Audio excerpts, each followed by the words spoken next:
नमस्कार, कैसे हैं? मेरे ख्याल से अच्छे होंगे। अपनी पढ़ाई लिखाई खूब अच्छे से कर रहे होंगे। हेल्थ एजुकेशन ऑफिसर का एग्ज़ाम आपको देना है। सिलेबस पर कई वीडियोस मैंने ऐसे बनाए हैं जिसमें आपको ये चीज़ समझाई गई है कि सिलेबस वास्तव में कितना ट्रेडिशनल सिलेबस से भिन्न है, और जो सोशल साइंस का सिलेबस है और जो जीएस का सिलेबस है, कई टॉपिक उसमें कॉमन है। एक वीडियो हमने भूगोल पर किया था। जीएस के सिलेबस में भी भूगोल दिया हुआ था, और जो सोशल साइंस है, सोशल साइंस के सिलेबस में भी भूगोल दिया हुआ था। आज हम बात करेंगे राजनीति विज्ञान की। तो जीएस के सिलेबस में तो ये राज्य व्यवस्था के नाम से दिया हुआ है, राज्य व्यवस्था और भारतीय संविधान।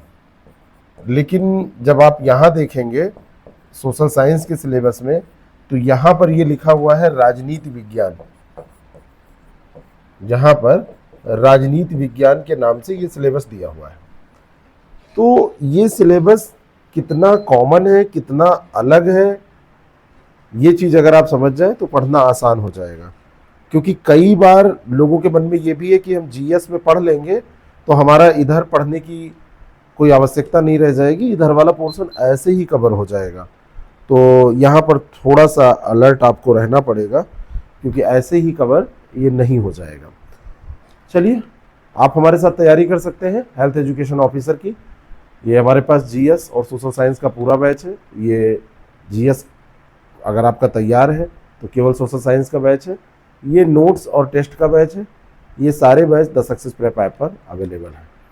तो हम डिकोड करेंगे इस सिलेबस को और देखेंगे कि जो पॉलिटी जीएस है और जो सोशल साइंस में राजनीति विज्ञान पॉलिटिकल साइंस दिया है, उसमें क्या कॉमन है और क्या अलग है, कैसे पढ़ना है, रणनीति पर भी चर्चा करेंगे। मैं ओम पांडे, आपका गाइड, आपका दोस्त।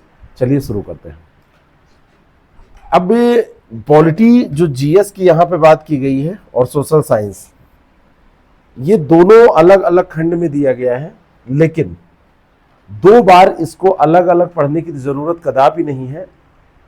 लेकिन ये भी बात उतनी ही सही है कि आपको कुछ एक्स्ट्रा पढ़ना पड़ेगा। दोनों सिलेबस को जब आप देखेंगे तो 80% लगभग आपको कॉमन मिलेगा। एक साथ जोड़कर अगर पढ़ेंगे तो 80% आपको कॉमन मिलेगा। लेकिन दोनों विषयों को जो अलग अलग विषय एक है, अलग अलग रूप में इनको रखा गया है, उसके पढ़ने के तरीके में क्या भिन्नता होगी, इसको समझना जरूरी है। जीएस में जब बात की गई है भारतीय राजनीतिक व्यवस्था की, तो भारतीय संविधान, संघीय प्रणाली, भारतीय राजनीतिक प्रणाली, संवैधानिक एवं वैधानिक निकाय, भारत में स्थानीय स्वशासन और उत्तर प्रदेश की राजनीतिक व्यवस्था, ये अलग से उसमें स्पेशली मेंशन किया गया है। वैसे ये उत्तर प्रदेश स्पेशल के सिलेबस में रखा जाता है, लेकिन यहाँ पर इसको मेंशन किया गया, ये चीज़ें रखी गई हैं। यही जब आप जाएंगे आगे के सिलेबस में, उससे पहले इसमें आप देखिए तो यहाँ पर भारतीय संविधान में प्रस्तावना, मौलिक अधिकार, डीपीएसपी, फंडामेंटल जो ड्यूटीज़ हैं, एफडी, इनको आपको करना है। सरकार और राजनीति, संसद और राज्य विधानमंडल, कार्य शक्ति विशेषाधिकार, कार्यपालिका में राष्ट्रपति, प्रधानमंत्री, मंत्रिपरिषद, राज्यपाल और मुख्यमंत्री के बारे में आपको पढ़ना है। स्थानीय स्वशासन में पंचायती राज व्यवस्था, राज्य मतलब वो नगर पालिकाएँ जो हैं उनके बारे में आपको पढ़ना है। और निकाय और नीतियों की बात करें तो इसमें निर्वाचन आयोग, वित्त आयोग, यूपीएससी, कैग, सामाजिक क्षेत्र में सरकार, और इन सारी चीज़ों के बारे में आपको पढ़ना है।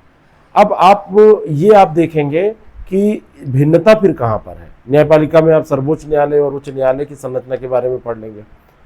जब कॉमन आप कोर टॉपिक को निकालेंगे, जो दोनों में कॉमन है, उनको हम कोर टॉपिक अगर कहें, तो संविधान की मूल तत्व यानी कि प्रस्तावना, अधिकार, कर्तव्य, संसद, राज्य विधानमंडल और कार्यपालिका, न्यायपालिका, सुप्रीम कोर्ट, हाई कोर्ट, स्थानीय स्वशासन, संवैधानिक निकाय, ये दोनों में कॉमन हो रहे हैं। बात समझ में आ रही है? ये दोनों में कॉमन हो रहे हैं। तो ओनली जीएस में क्या पढ़ना है, जो पॉलिटी में दिया हुआ है, तो उसमें संघीय प्रणाली के व्यापक मुद्दे, नोट करिएगा इसको, और वैधानिक निकाय जो इंस्टीट्यूशनरी बॉडीज हैं, और उत्तर प्रदेश की राजनीतिक व्यवस्था, ये केवल जीएस में दिया है। यानी अगर आप ये वाले टॉपिक पढ़ ले रहे हैं तो वो यहाँ भी काम करेंगे, सोशल साइंस में भी, और वो काम करेंगे आपके पॉलिटी जीएस में भी, दोनों में काम करेंगे। लेकिन पॉलिटी जीएस में ये टॉपिक आपको एक्स्ट्रा करने हैं जो कि इधर काम नहीं करेंगे। और यहाँ पर भी ऐसा नहीं है, कुछ नहीं है, गैर सरकारी संगठन, यहाँ पर अभी आपने देखा था कि सामाजिक क्षेत्र में सरकार, वही लिखा था गैर सरकारी संगठन और नागरिक समाज। तो ये आपका सोशल साइंस वाला जो हिस्सा है वहां के पाठ्यक्रम की चर्चा हमने की थी, तब ये आया था। तो ये देखिए, नागरिक समाज संगठन, एनजीओज, इन सब के बारे में आपको यहां पर देखना है, ठीक है।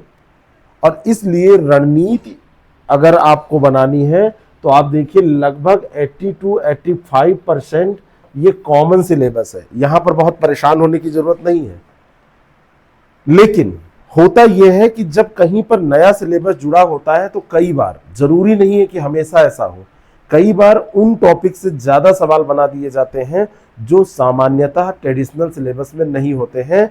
जैसे यहां पर गैर सरकारी संगठन, नागरिक समाज संगठन, और यहां पर वैधानिक निकाय, हर बार यहां पर सवाल पूछे भी जाते हैं इस टॉपिक पर। और उत्तर प्रदेश की राजनीतिक व्यवस्था, संघीय प्रणाली के व्यापक मुद्दे। तो ये दो टॉपिक जो है, ये जो दो खंड में दिए हुए हैं, इन टॉपिक्स की तैयारी आपको बहुत अच्छे से कर लेनी चाहिए। अब होगा क्या, जो लोग कह रहे हैं कि हमारा जीएस में तो बहुत अच्छे से तैयार है तो अलग से पढ़ने की जरूरत नहीं है, उनके ये टॉपिक छूट जाएंगे। और अगर ये टॉपिक छूट गए और यहीं से 3-4 सवाल बना दिए गए तो आप रेस से बाहर हो जाएंगे। एक चीज हमेशा ध्यान रखिए, जो रेस होती है वो ऐसे नहीं होती है कि आप 50 सवाल एक सेगमेंट से आएंगे, उनको सही कर देंगे तो आप बिल्कुल आगे हो जाएंगे। कहीं से 30-40 सवाल पूछे जाएंगे, उस पर आपकी बड़ी कमांड है, उसको आप सही कर देंगे तो आप बहुत आगे हो जाएंगे। इससे रेस कभी नहीं निर्धारित होती है। जो फुटकर में बीन कर प्रश्नों को इकट्ठा कर लेता है, जैसे यहां से जो एक्स्ट्रा टॉपिक है और यहां जो एक्स्ट्रा टॉपिक है, इनसे जब सवाल पूछे जाएंगे और यहां पर आप लीड करेंगे 2-2 क्वेश्चन। मैंने कई बार आपसे बताया है कि जीएस के सिलेबस को 50 क्वेश्चन तक सीमित मत करिए, जीएस के सिलेबस को आप लेके जाइए 75 क्वेश्चन तक, क्योंकि second part of the syllabus जिसको सोशल साइंस आप कह रहे हैं, उस सोशल साइंस के सिलेबस में भी जीएस की बातें दी हुई हैं। ये जीएस की ही बातें हैं, बस टॉपिक उसमें जोड़े गए हैं। यहां पर हेल्थ के एंगल से क्या आप पढ़ेंगे, हेल्थ के एंगल से आप ये पढ़ेंगे कि एनजीओज हेल्थ में कैसी भूमिका निभाते हैं, सरकार, नागरिक समाज, हेल्थ के एंगल से आप देखेंगे। बाकी यहां पर कोई बहुत अलग नहीं है, लेकिन दिक्कत बस यही होगी कि अगर आप इनको छोड़ देंगे तो आपके 5-7 सवाल सीधे कम हो जाएंगे। जब आप संविधान पढ़ रहे हैं तो यहां पर संपूर्ण भारतीय संविधान की समझ होनी चाहिए। यहां पर भी वही चीज है, प्रस्तावना, मौलिक अधिकार, डीपीएसपी, मौलिक कर्तव्य, ज्यादा ध्यान देने की जरूरत है। क्योंकि जब स्वास्थ्य की बात आती है तो आप कर्तव्यों का हवाला देते हैं, आप डीपीएसपी का हवाला देते हैं, आप अधिकारों की बात करते हैं। जब आप संवैधानिक निकाय को पढ़ रहे हैं तो आप सभी निकायों का सामान्य ज्ञान होगा तो यहां चल जाएगा, लेकिन यहां पर निर्वाचन आयोग, वित्त आयोग, यूपीएससी, कैग पर ज्यादा ध्यान देना होगा, क्योंकि इनको स्पेसिफाई करके वहां पर लिखा गया है। लोकल गवर्नमेंट में भारत में स्थानीय सुशासन की बात यहां करेंगे, लेकिन पंचायती राज और नगर पालिकाएं, क्योंकि अगर हेल्थ एंगल से आप देखेंगे तो उनकी महती भूमिका होती है कि नहीं होती है। ग्राउंड लेवल पर किसी भी कार्यक्रम को जो सेंट्रल गवर्नमेंट से आया है या स्टेट गवर्नमेंट से आया है, उसको आप कह सकते हैं इम्प्लीमेंट करने का पूरा जिम्मा इन्हीं लोगों का होता है। और टॉप टू बॉटम अप्रोच से अच्छा अप्रोच माना जाता है बॉटम टू टॉप। तो बॉटम टू टॉप अप्रोच अगर आपको अपनाना है, अख्तियार करना है, तो इन संस्थानों की भूमिका बहुत ज्यादा हो जाती है। तो इसलिए इनको यहां पर रखा गया है स्पेशली। तो सोशल साइंस का सिलेबस जीएस का ही एक आप कह सकते हैं जूम इन वर्जन है। आप उसको थोड़ा सा मैग्नीफाई करके देखेंगे तो आपको ज्यादा अच्छे से समझ में आएगा। और दोनों के लिए अलग अलग आपको पढ़ने की जरूरत नहीं है, बस आपका पर्सपेक्टिव अलग होना चाहिए, आपका नजरिया अलग होना चाहिए, आपका दृष्टिकोण अलग होना चाहिए। बात समझ में? आपको तुलना करना है, आपको केवल रट के काम नहीं चलाना है। आप जब यहाँ पर पढ़ रहे हैं राज्यपाल के बारे में, यहाँ पर पढ़ रहे हैं राष्ट्रपति के बारे में, तो आप तुलना करके देखिए राष्ट्रपति का जो सेंटर में काम है क्या राज्यपाल का हूबहू वो काम है, तो आपको मिलेगा नहीं कि कुछ शक्तियां अलग अलग हैं। आप देखिए प्रधानमंत्री और मुख्यमंत्री की तुलना करके, आप देखिए संसद की शक्तियां और जो विधानमंडल है राज्य के उनकी शक्तियां, आप सुप्रीम कोर्ट और हाई कोर्ट इनकी तुलना करिए, और तुलना करने के बाद में आप दोनों की जो डिफरेंट बातें हैं उनको लिखिए, कॉमन बातें तो आपकी तैयार हैं, और अनुच्छेद याद करिए, दोनों के डिफरेंट जो अनुच्छेद है उनको याद करिए, है कि नहीं है। आपको इस तरीके से तैयारी करनी पड़ेगी, और अगर ये काम आप कर ले जाएंगे तो बहुत ही कम पेजेस में आपके पास जिस्ट होगा, आपके पास इंपॉर्टेंट आर्टिकल्स नोट होंगे, है ना। और यूपी स्पेशल को भी आपको कवर करना है, क्योंकि जब स्पेशल रूप से दे देता है, स्पेशलाइज्ड आपको वो सिलेबस में मिलता है टर्म, तो वहां से सवाल पूछे जाने की संभावना बढ़ जाती है। जब एचईओ के लिए राज्य विधानमंडल और मुख्यमंत्री आप पढ़ रहे हैं तो उसे सीधे उत्तर प्रदेश की वर्तमान विधानसभा और ऐतिहासिक संदर्भ से जोड़े, और जब पंचायती राज नगर पालिकाएं आप पढ़ रहे हैं तो यूपी पंचायती अधिनियम के मुख्य बिंदुओं को आप देखें, उत्तर प्रदेश में उसके बारे में क्या हो रहा है, क्या कहा जा रहा है, क्या प्रावधान है, उसकी संरचना को पढ़ना जरूरी है। तो 80% सिलेबस आपका तो कॉमन है, लेकिन एचईओ में आपको गैर सरकारी संगठन, नागरिक समाज, है ना, इस पर आपको बहुत कोई अलग से मोटी किताब पढ़ने की जरूरत नहीं है। करंट इवेंट से जोड़कर सामाजिक क्षेत्र की विकास योजनाओं का संदर्भ लेते हुए इसको आप तैयार करें।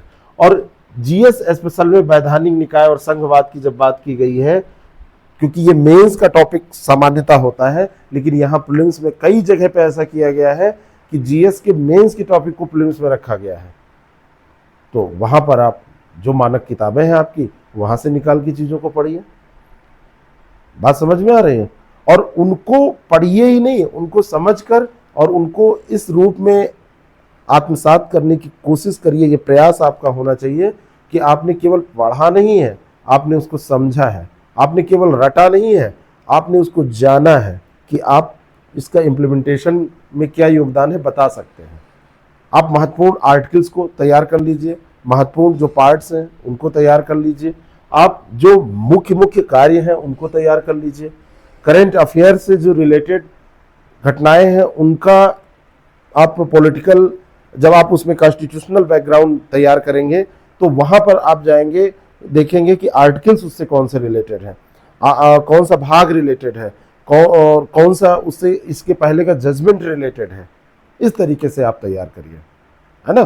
तो सबसे पहले आप बेसिक चीज़ों की जो आप सामान्यतः पढ़ते हैं पॉलिटी में उनकी समझ विकसित करिए। प्रस्तावना पढ़िए, मौलिक अधिकार पढ़िए, डीपीएसपी, मौलिक कर्तव्य, इनको पढ़िए। फिर कार्यपालिका, विधायिका, न्यायपालिका, ये सब पढ़ने के बाद प्रशासन पढ़िए, और अंत में आप एनजीओ, नागरिक समाज और इन जो भूमिकाओं के बारे में चर्चा की गई है इनको कनेक्ट करिए। जैसे भूगोल में हमने बताया था कि जो फिजिकल ज्योग्राफी पढ़ेंगे उसी से ज्योग्राफी ऑफ इंडिया और एचईओ का जो हेल्थ एंगल है ज्योग्राफी का, हेल्थ एंगल ऑफ ज्योग्राफी, वो वहीं से तैयार होगा, बेस यहाँ से मिलेगा। ठीक इसी तरीके से यहाँ पर भी ट्रेडिशनल जो नॉलेज है उससे बेस मिलेगा। आप चीज़ों को जानेंगे, समझेंगे कि ये चीज़ें दी कहाँ है कहाँ, और उसके बाद में उसी के आधार पर आप जो एचईओ के लिए सोशल साइंस में स्पेशल चीज़ें दी हुई हैं उसको आप इस पर इम्प्लीमेंट करेंगे, रिलेट करेंगे। ठीक है, आपकी सफलता इसी बात पे सुनिश्चित होगी कि आपने कितना अलग किया है काम। सारे लोग जो काम कर रहे हैं वैसे करने से आप उसी भीड़ में जाएंगे, और आप जब डेप्थ लेकर कोई भी विषय तैयार करते हैं, विस्तार से आप पढ़ते हैं, गहराई से आप सोचते हैं, डिफरेंट जो सिलेबस है उसको तैयार कर लेते हैं। पीवाईक्यूज यहाँ पर ज़्यादा आपको अन्य जगहों से में तो नहीं मिलेंगे, लेकिन यहाँ पर आपको मिल जाएंगे, उनको तैयार कर लेते हैं। और पीआईक्यूज जब देखिए तो केवल यूपी कमीशन के क्वेश्चंस को देखने की कोशिश करिए, सबसे पहले उनको कवर करिए, वो तैयार हो जाए तब भले इधर उधर कर दे, और वही काफ़ी है तैयार करने के लिए, तो आपकी सफलता सुनिश्चित हो जाती है। अब ये काम अगर आप खुद कर रहे हैं तो बहुत अच्छे से करिए। अगर आपको करने में दिक्कत हो रही है तो द सक्सेस प्रेप ऐप को डाउनलोड करिए, इस ऐप को डाउनलोड करने के बाद आपको HEO के बैचेज मिलेंगे। GS के 2 बैच, GS और मतलब सोशल साइंस के, एक HEO है और दूसरा HEO 2.0 है। दोनों बैचेज में एक नया है, एक पुराना है। पूरा सिलेबस आपको कराया जाएगा, GS के साथ साथ में सोशल साइंस। और अगर आपको लगता है कि नहीं सोशल साइंस हम पढ़ लें, बाकी हमारा तैयार है, तो ये जो GS से अलग सिलेबस है, जैसे इसमें समाजशास्त्र है, मनोविज्ञान, सामाजिक मनोविज्ञान और भूगोल, ये बिल्कुल डिफरेंट है। फिर राजनीति विज्ञान, इतिहास और अर्थशास्त्र में भी बहुत सारा है, अगला वीडियो इस पे आएगा, जो अलग है, और इतिहास में थोड़ा सा अलग है। तो इनको आप तैयार कर सकते हैं हमारे साथ, और सेक्शनल टेस्ट देखिए अपनी तैयारी को और मजबूत कर सकते हैं। इसके टेस्ट सीरीज को आप जब करेंगे, जब इन प्रश्नों की प्रैक्टिस आप करेंगे, अभ्यास करेंगे, तो आपका जो स्तर होगा वो बहुत अलग होगा सबसे। कोई दिक्कत हो तो आप इन नंबर्स पे कॉल कर सकते हैं, मैसेज कर सकते हैं, और इस ऐप को डाउनलोड करके डेमो क्लास अपनी ले सकते हैं। Thank you so much.